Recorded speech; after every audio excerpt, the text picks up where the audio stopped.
नमस्कार। देशकाल प्लस में आपका स्वागत है। मैं हूं मुकेश कुमार। दोस्तों, न्यूयॉर्क के नवनिर्वाचित मेयर ज़ोहरान ममदानी 1 जनवरी को अपने पद की शपथ लेने जा रहे हैं, लेकिन उसी दिन उनको एक भारी चुनौती भी मिलने जा रही है। वो ऐसी चुनौती है जो उनके लिए अग्नि परीक्षा की तरह है, क्योंकि चुनाव प्रचार के दौरान उन्होंने एक बड़ी घोषणा की थी। अब उस घोषणा के अनुरूप व्यवहार करने की अपेक्षा उनसे की जाएगी, लेकिन वो ऐसा कर नहीं पाएंगे, यानी उस अग्नि परीक्षा में उनका फेल होना तय है। हालांकि उन्होंने चुनाव प्रचार के दौरान जो कहा था वो एक सिंबॉलिक था, प्रतीकात्मक था, और एक तरह से ये जताना था कि एक युद्ध अपराधी को युद्ध अपराधी कहना चाहिए, और अगर आपके इख्तियारात में है तो उसके खिलाफ कार्रवाई भी करना चाहिए। तो ये चुनौती क्या है?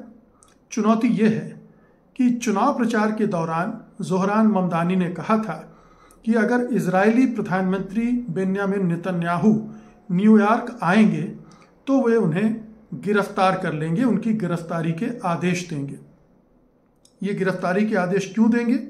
इसलिए देंगे कि इंटरनेशनल कोर्ट ऑफ जस्टिस ने उन्हें वार क्राइम्स का दोषी पाया है और उनके खिलाफ वारंट इशू किया है। यानी दुनिया में वो कहीं भी जाते हैं तो उनकी गिरफ्तारी हो सकती है।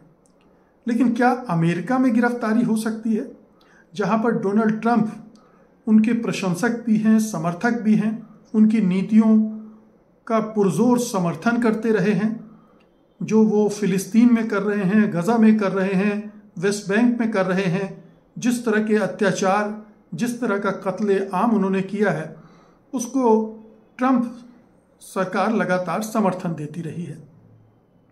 जहाँ तक ज़ोहरान ममदानी का सवाल है तो वो फिलिस्तीनी अधिकारों के ज़बरदस्त समर्थक रहे हैं, उनके आंदोलन को समर्थन देते रहे हैं और इजराइल की नीतियों की भर्त्सना करते रहे हैं, और इसमें उन्होंने कभी भी शब्दों को सीमित नहीं किया है, अपनी आलोचना को सीमित नहीं किया है, बल्कि और भी उसे तीखा किया है। तो वो एक तरह के एक्टिविस्ट हैं जो फिलिस्तीनियों के अधिकारों की लड़ाई भी लड़ रहे हैं, और ये चिढ़ पैदा करती है ट्रंप जैसे लोगों को के लिए, और वो इसीलिए ममदानी को नापसंद भी करते हैं। उसकी एक वजह ये भी है।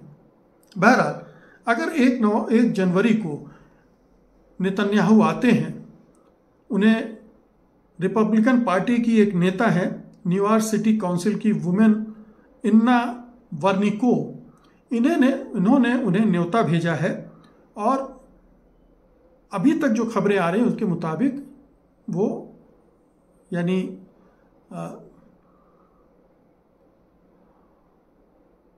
इजरायली प्रधानमंत्री नेतन्याहू वहां पहुंचने वाले हैं। सवाल उठता है कि ममदानी क्या कर सकते हैं, उनके इख्तियार में क्या है। निश्चित रूप से ममदानी जो न्यूयॉर्क की पुलिस डिपार्टमेंट है उसके कमांडर इन चीफ हैं, यानी सर्वे सर्वा है, उनके पास उस पूरी पुलिस का इस्तेमाल करने का अधिकार है। लेकिन ध्यान रखना चाहिए कि जो आईसीसी ने वारंट इशू किया है उसको अमेरिका मान्यता नहीं देता, क्योंकि अमेरिका आईसीसी का मेंबर नहीं है। यानी ICC international court of justice ने कोई आदेश दिया है, निर्देश दिया है, कोई फैसला दिया है, वारंट इशू किया है, तो अमेरिका उसको फॉलो करने के लिए, उस पर अमल करने के लिए बाध्य नहीं है। गिरफ्तारी के लिए फेडरल लॉ, जो अमेरिका सरकार के कानून हैं जिसमें एक्स्ट्रा ट्रीटी भी की ज़रूरत होती है, वो स्थानीय पुलिस यानी न्यूयॉर्क पुलिस के दायरे से बाहर है।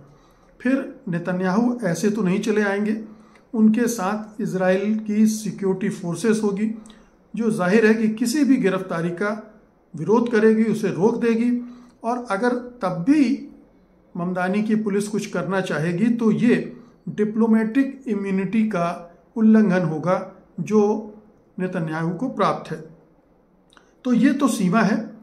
अब सवाल उठता है कि क्या ममदानी को ऐसा करने का कानूनी अधिकार है? तो कानूनी अधिकार ममदानी को बिल्कुल भी नहीं है। न्यूयॉर्क मेयर का जो अधिकार क्षेत्र है वो स्थानीय कानून व्यवस्था तक सीमित है, यानी न्यूयॉर्क की जो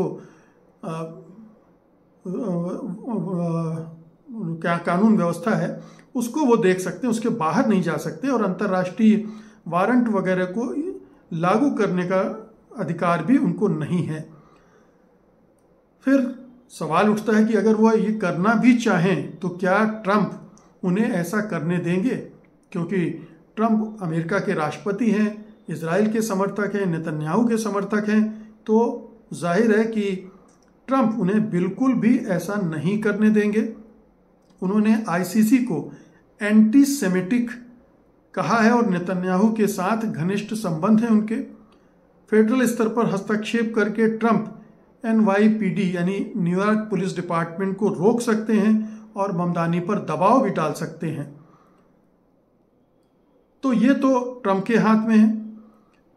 सवाल उठता है कि क्या नेतन्याहू इस न्योते को स्वीकार करके ममदानी को चुनौती दे रहे हैं कि कर लो जो तुम कर सकते हो, मैं तो न्यूयॉर्क आ रहा हूं, तुमने घोषणा की थी, अब मुझे गिरफ्तार करके दिखाओ। तो जाहिर है कि ये एक चुनौती दी जा रही है ममदानी को, उनके समर्थकों को, डेमोक्रेटिक पार्टी को, और इससे फर्क ये पड़ेगा कि अमेरिका में जो इजराइल समर्थक यहूदी लॉबी है वो और ज़्यादा उत्तेजित होगी, प्रदर्शन वगैरह भी कर सकती है, और इससे ममदानी के लिए तकलीफ भी बढ़ सकती है। ममदानी को एंटी इजराइल करके कह के बदनाम करने की कोशिश तो होगी ही। क्या इस टकराव के राष्ट्रीय और अंतर्राष्ट्रीय प्रभाव पड़ सकते हैं? राष्ट्रीय स्तर पर देखें तो जाहिर है कि इससे अमेरिका में राजनीतिक ध्रुवीकरण होगा।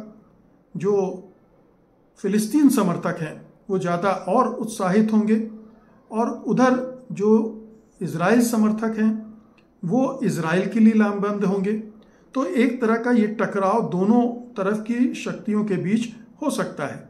एक टकराव लोकल गवर्नमेंट और फेडरल गवर्नमेंट के बीच हो सकता है, और वो इसका नतीजा ये निकल सकता है कि फेडरल गवर्नमेंट यानी ट्रंप सरकार न्यूयॉर्क के फंड में कटौती कर दे। इस तरह का हो सकता है। प्रदर्शन वगैरह हो सकते हैं जहां पर यहूदियों की आबादी अच्छी खासी है, जैसे ब्रुकलिन, तो वहां विरोध प्रदर्शन हो सकते हैं यहूदियों की तरफ से। इसका अंतर्राष्ट्रीय प्रभाव क्या पड़ेगा?